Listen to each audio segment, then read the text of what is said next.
Hello friends, आपका स्वागत है सिविलियन क्लासेस में। तो प्यारे बच्चों, आज हम बात करेंगे जियोटेक्निकल इंजीनियरिंग के बारे में, जिसमें हम लोग पढ़ रहे थे यूनिट नंबर 6, जिसका नाम था कॉम्पैक्शन एंड सॉइल स्टेबलाइजेशन। तो प्यारे बच्चों, इस टॉपिक में हमने बहुत सारे सब टॉपिक को डिस्कस किया था। तो आज हम लोग देखेंगे zero air void line. Zero air void line, देखिए प्यारे बच्चों, नाम से ही पता चलता है। अच्छा, ये पहले बताइए, ड्राई डेंसिटी बराबर क्या होता था? वेट ऑफ सॉइल सॉलिड बटे टोटल वॉल्यूम। जितना कम वॉल्यूम होगा उतना ज्यादा ड्राई डेंसिटी होगा, है ना। अब देखिए प्यारे बच्चों, इसमें होता क्या क्या है? टोटल वॉल्यूम में air plus water plus soil solid, air water और सॉइल सॉलिड होता है। तो अगर हम चाहे कॉम्पैक्शन कर रहे हैं तो कॉम्पैक्शन में क्या होगा प्यारे बच्चों? एयर को रिमूव करेंगे। तो हम क्या चाहेंगे कि इसको अगर मैक्सिमम करना है, ड्राई डेंसिटी को मैक्सिमम करना है, तो वॉल्यूम ऑफ एयर को एकदम जीरो कर दे। जितना ये जीरो हो सके, मतलब कम करने मतलब क्या, इसको एकदम जीरो कर दे। जितना एकदम जीरो की तरफ जाएगा उतना ड्राई डेंसिटी मैक्सिमम की तरफ जाएगा। ये तो ठीक है ना। तो प्यारे बच्चों देखिए, जीरो एयर वॉइड लाइन क्या होता है? ऐसा लाइन जो ड्राई डेंसिटी को वाटर कंटेंट के फंक्शन में डिनोट करता है, और जहां पर वाइड जो होता है, एयर वाइड जीरो होता है। अब याद कीजिए प्यारे बच्चों, अगर एयर में मतलब वाइड में अगर एयर जीरो हो जाए, वाइड में अगर एयर जीरो हो जाए तो वो क्या कहलाएगा? फुल्ली सैचुरेटेड कहलाएगा। इसीलिए जीरो एयर वाइड लाइन को सैचुरेशन लाइन भी कहा जाता है। फिर से याद कीजिए प्यारे बच्चों, जहां पे वाइड में एयर जीरो होता था, जिस सॉइल के वाइड में एयर जीरो होता था, उस सॉइल को हम लोग फुल्ली सैचुरेटेड सॉइल कहते थे। तो प्यारे बच्चों, ऐसा लाइन देखिए प्यारे बच्चों,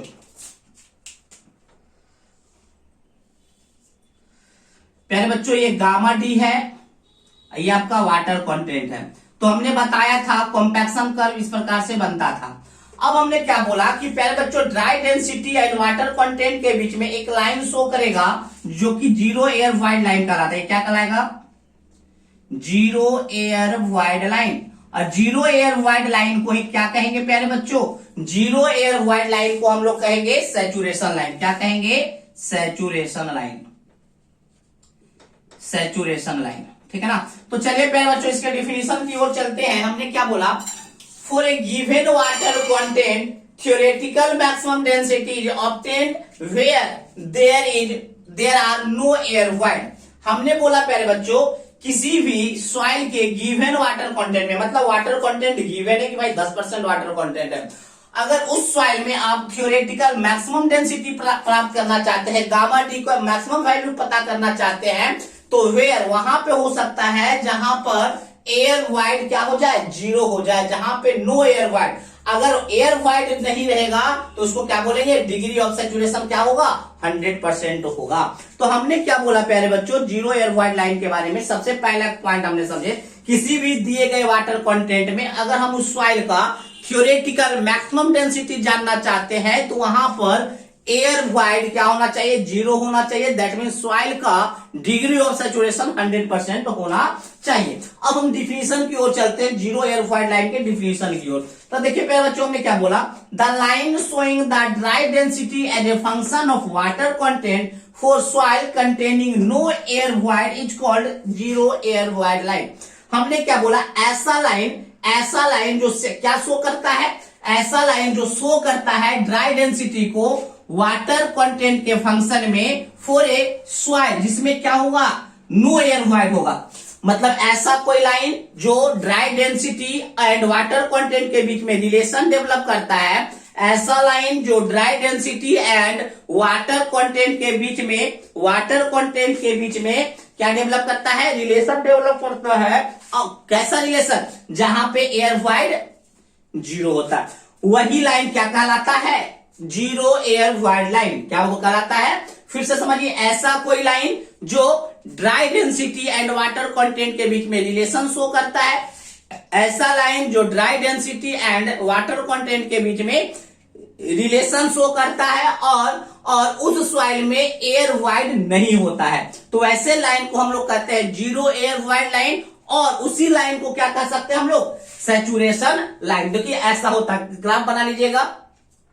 ग्राफ पक्का से ड्रॉ कीजिएगा। Gamma D and water content के बीच में हमने ग्राफ ड्रॉ किया था, ये आपका कॉम्पैक्शन कर्व है, तो ये आपका जीरो एयर वाइड लाइन है, ठीक है ना। अब देखिए प्यारे बच्चों, it is given by the equation, zero air void line को अगर दिखाना होगा तो कैसे दिखाएंगे, गामा टी बराबर जी गामा डब्ल्यू बटे 1 प्लस ई, ये तो नॉर्मल है, ये तो आपका नॉर्मल फॉर्मूला है। फिर हमने लिखा बट जीरो एयर वाइड के लिए क्या होगा, डिग्री ऑफ सैचुरेशन 1 होगा, तो गामा टी बराबर क्या लिखाएगा, इधर देखिए प्यारे बच्चों, इस तरफ से देखिएगा, ES बराबर डब्ल्यू जी, ये भी फॉर्मूला हम लोग जानते हैं, ES बराबर डब्ल्यू जी, और डिग्री ऑफ सैचुरेशन 1 हो गया तो E बराबर क्या हो जाएगा, तो प्यारे बच्चों but zero air void line S बराबर क्या होगा 1 होगा, इसीलिए E के जगह पे क्या लिखाएगा WG, E के जगह पे क्या लिखाएगा WG, तो गामा डी बराबर जी gamma W1 plus WG।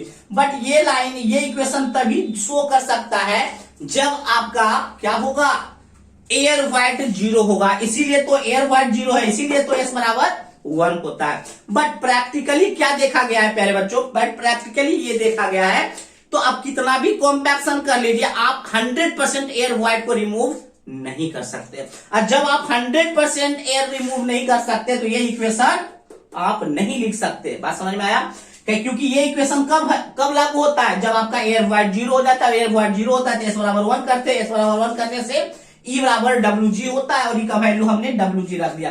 But ये इक्वेशन कब लागू होगा, जब एयर वाइड एकदम 100% जीरो होता है, और प्रैक्टिकली ये संभव नहीं है, प्रैक्टिकली ये संभव नहीं है कि किसी भी सॉइल से आप 100% कॉम्पैक्शन के माध्यम से एयर को रिमूव कर सकते हैं। निकलता है 70% 80%, लेकिन 100% निकालना मुश्किल है, ठीक है ना।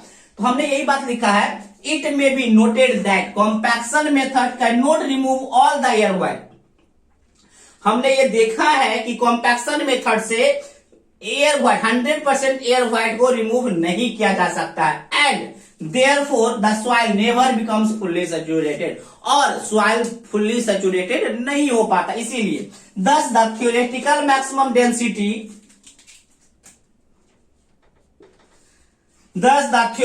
maximum density only hypothetical। इसीलिए हम क्या बोल रहे हैं कि जो हाइपोथेटिकल होता है, क्या हाइपोथेटिकल का मतलब काल्पनिक, झूठा, क्या थ्योरेटिकल मैक्सिमम डेंसिटी जो हमने लिखा है, थ्योरेटिकल मैक्सिमम डेंसिटी का ये जो फॉर्मूला हमने लिखा है वो हाइपोथेटिकल होता है। तो प्यारे बच्चों, ये फॉर्मूला कब लगेगा, लागू होगा जब 100% डिग्री ऑफ सैचुरेशन होगा, बट 100% डिग्री ऑफ सैचुरेशन तो होगा ही नहीं प्रैक्टिकली। तब कौन सा इक्वेशन हम लोग यूज करेंगे जीरो एयर वाइड लाइन के लिए। तो चलिए प्यारे बच्चों, पहले आप इसको नोट डाउन कर लीजिए, नोट डाउन कीजिए प्यारे बच्चों, हम मिटाने जा रहे हैं, पॉज करके नोट डाउन कर लीजिए।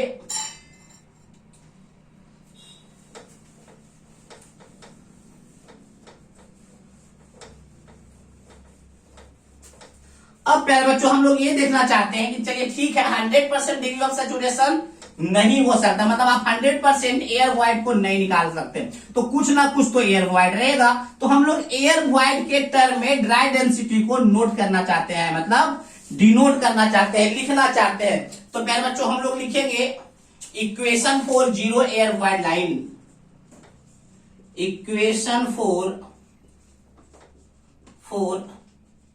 Zero air void line. देखिए मेरे बच्चों, हम अब क्या करते हैं, हम आपको एक फार्मूला प्रूफ करने का कोशिश करते हैं जीरो एयर वाइड लाइन का, वो आप समझिएगा। देखिए प्यारे बच्चों, टोटल वॉल्यूम बराबर क्या होगा प्यारे बच्चों, दो साइड कर लेते हैं ताकि लिखने में आसानी होगा। टोटल वॉल्यूम बराबर क्या होता है, air plus water plus soil fluid, ठीक है ना। टोटल वॉल्यूम में क्या होगा, एयर भी होगा, वाटर का भी वॉल्यूम होगा, और सॉइल सॉलिड के भी वॉल्यूम होंगे, है ना। अब हम क्या करते हैं प्यारे बच्चों, टोटल तरफ both side divide by total volume भी। अब क्या करते हैं प्यारे बच्चों, दोनों तरफ हम टोटल वॉल्यूम से डिवाइड करते हैं, तो V बाई V कर देते हैं, यहाँ पे VA प्लस V कर देते हैं, VW बाई V कर देते हैं, प्लस VS बटे V कर देते हैं। ये तो प्यारे बच्चों 1 हो जाएगा। याद कीजिए, वॉल्यूम ऑफ एयर बटे टोटल वॉल्यूम कहलाता है परसेंटेज एयर वाइड, सिर्फ उसमें 100 से मल्टीप्लाई होता है, ठीक है ना। तो प्यारे बच्चों, वॉल्यूम ऑफ एयर बटे टोटल वॉल्यूम आपका क्या कहलाता है, percentage air wide, plus VW plus VS बटे V। चलिए प्यारे बच्चों Na को इधर ले आइए, परसेंटेज एयर वाइड को इधर ले आइए, तो आपका क्या हो गया VW प्लस VS बटे V। यहां तक कोई दिक्कत प्यारे बच्चों? यहां तक कोई दिक्कत? चलिए यहां तक कोई दिक्कत नहीं। अब देखिए प्यारे बच्चों, हम कुछ कुछ टर्म को हम लिखना चाहते हैं, ठीक है ना? कैसे लिखें?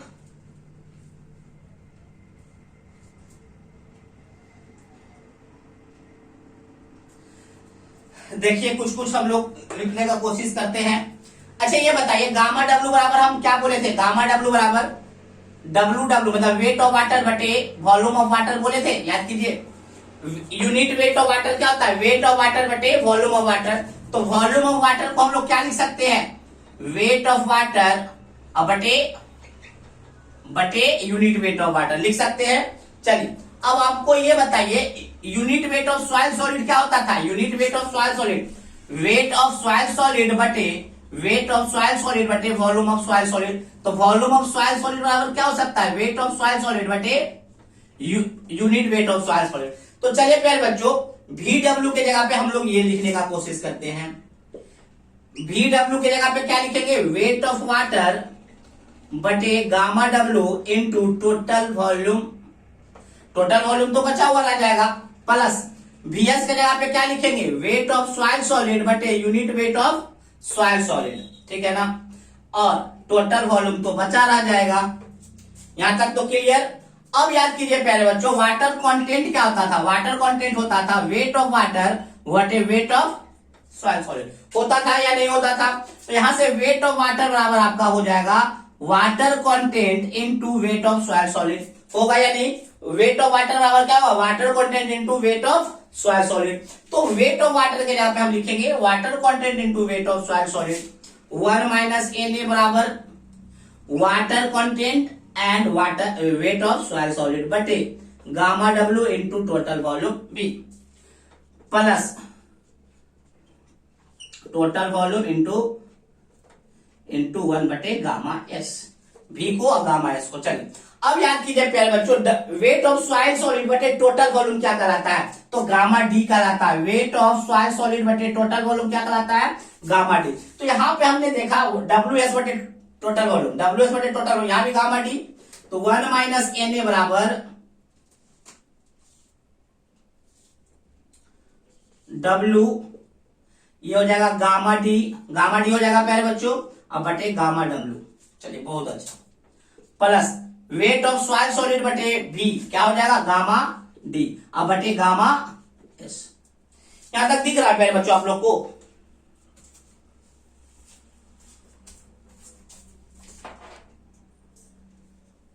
दिख तो रहा है।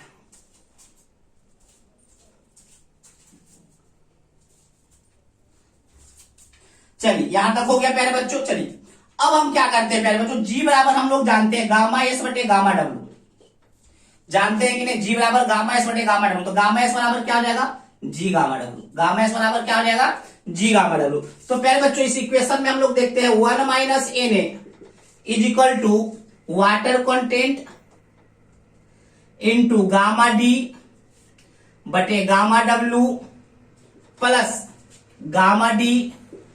गामा एस की जगह पे क्या लिखेंगे? G gamma W. अब देखिए प्यारे बच्चों, 1 माइनस Na, गामा डी बटे गामा डब्ल्यू को कॉमन ले लीजिए। गामा डी बटे गामा डब्ल्यू को हमने कॉमन लिया, यहां तक बचा वाटर कंटेंट और यहां पे बचा हमारा 1 प्लस G। तो 1 माइनस Na गामा डी बराबर गामा डब्ल्यू, यहां से क्या नहीं G को एलसीएम लेंगे तो गामा डब्ल्यू G मतलब water content into specific gravity plus 1। तो यहां से आप गामा डब्ल्यू लिखने का कोशिश कीजिए, तो देखिए तो G gamma W 1 minus Na, 1 minus Na G gamma W अब बटे 1 प्लस WG। तो प्यारे बच्चों ये आपका मेन फॉर्मूला हुआ जीरो एयर वाइड लाइन के। बस जीरो एयर वाइड करना है तो Na क्या हो जाएगा? जीरो हो जाएगा। Na जीरो हो जाएगा तो आपका वही फॉर्मूला आएगा G गामा डब्ल्यू बटे 1 प्लस WG। ये फॉर्मूला तब आप यूज कर सकते हैं जब परसेंटेज एयर वाइड को जीरो नहीं करके कुछ ना कुछ दे, 90% दे दे, 80% दे दे, 10% दे दे, तो आप ये फॉर्मूला यूज कर सकते हैं। Zero air wide, air wide अगर जीरो हो गया प्यारे बच्चों तो Na का वैल्यू जीरो हो जाएगा, Na का वैल्यू जीरो हो जाएगा तो फिर से आपका वही फॉर्मूला आ गया। हमने ये फॉर्मूला इसलिए डिराइव किया प्यारे बच्चों क्योंकि हमने आपको ये दिखाना चाह रहा था कि अगर कॉम्पैक्शन से 100% आप एयर वाइड को निकाल नहीं सकते हैं तो अगर आपको परसेंटेज एयर वाइड दे दे तो आप गामा डी कैसे निकालिएगा। तो परसेंटेज एयर वाइड दिया रहेगा, जी दिया रहेगा, तो वाटर कंटेंट दिया हुआ रहेगा, बाकी तो आप ये फॉर्मूला लगा के आप गामा डी निकाल सकते हैं। ठीक है प्यारे बच्चों, तो ये हमारा था जीरो एयर वाइड लाइन के बारे में। हमने क्या बोला प्यारे बच्चों कि किसी भी दिए गए वाटर कंटेंट पे जो थ्योरेटिकल मैक्सिमम डेंसिटी वहीं पे ऑब्टेन किया जा सकता है जहां पे एयर वाइड जीरो हो, और जहां पे एयर वाइड जीरो होगा that means degree of saturation 1 होगा। फिर हमने डिफिनेशन दिया कि वैसा लाइन जो dry density and water content के बीच में रिलेशन शो करता है और एयर वाइड जीरो होता है उस सॉइल का, तो उसे क्या कहते हैं, जीरो एयर वाइड लाइन कहते हैं या उसे सैचुरेटेड लाइन भी कहते हैं, सैचुरेशन लाइन भी कहते हैं। फिर हमने दिखाया था कि जीरो एयर वाइड लाइन को इस फॉर्मूले से डिनोट किया जा सकता है, बट हमने फिर ये भी लिखा प्यारे बच्चों कि प्रैक्टिकली ये संभव नहीं है कि डिग्री ऑफ सैचुरेशन 1 किया जा सके। तो अगर परसेंटेज एयर वाइड कुछ देता है तो गामा डी कैसे निकालेंगे, तो आपका ये फॉर्मूला हो गया। अगर परसेंटेज एयर वाइड कुछ देता है तो इस फॉर्मूले से आप गामा डी का वैल्यू निकाल सकते हैं। ठीक है प्यारे बच्चों, इसको नोट डाउन कर लिए।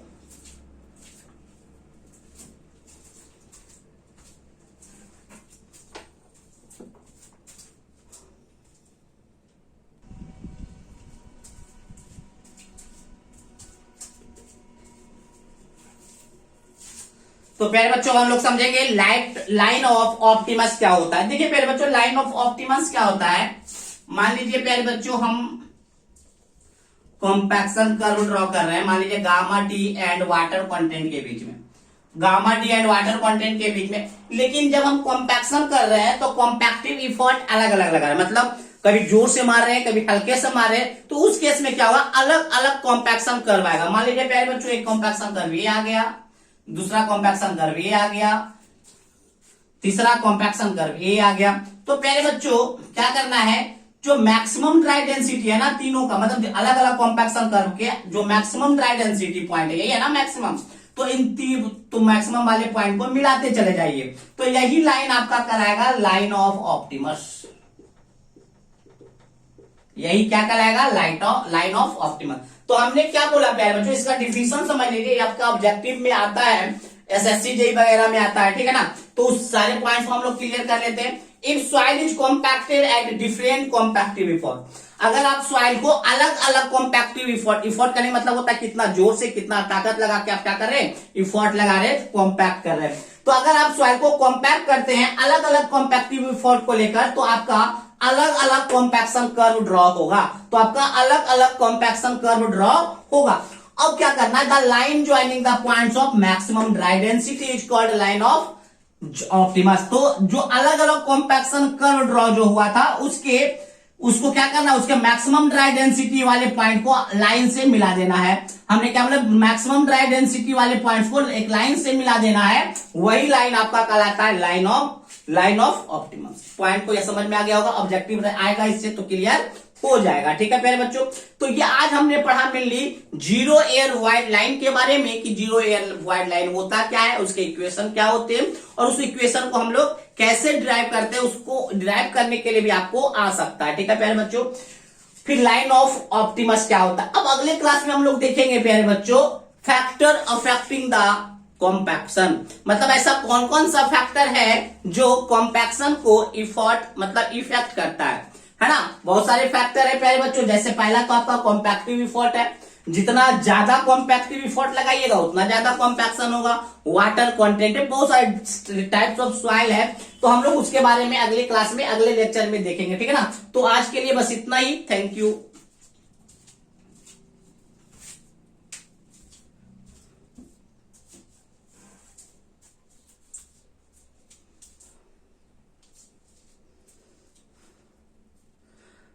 तो प्यारे बच्चों किसी भी प्रकार का प्रॉब्लम होगा तो हमारे नंबर पे आप कॉल कर सकते हैं 9470879060, ठीक है ना, 9470879060 पे कॉल करके पढ़ाई से रिलेटेड जो भी आपको डाउट होगा वो हमारे नंबर पे व्हाट्सअप भी कर सकते हैं और कॉल भी कर सकते हैं, ठीक है ना। तो आज के लिए बस इतना ही, थैंक यू।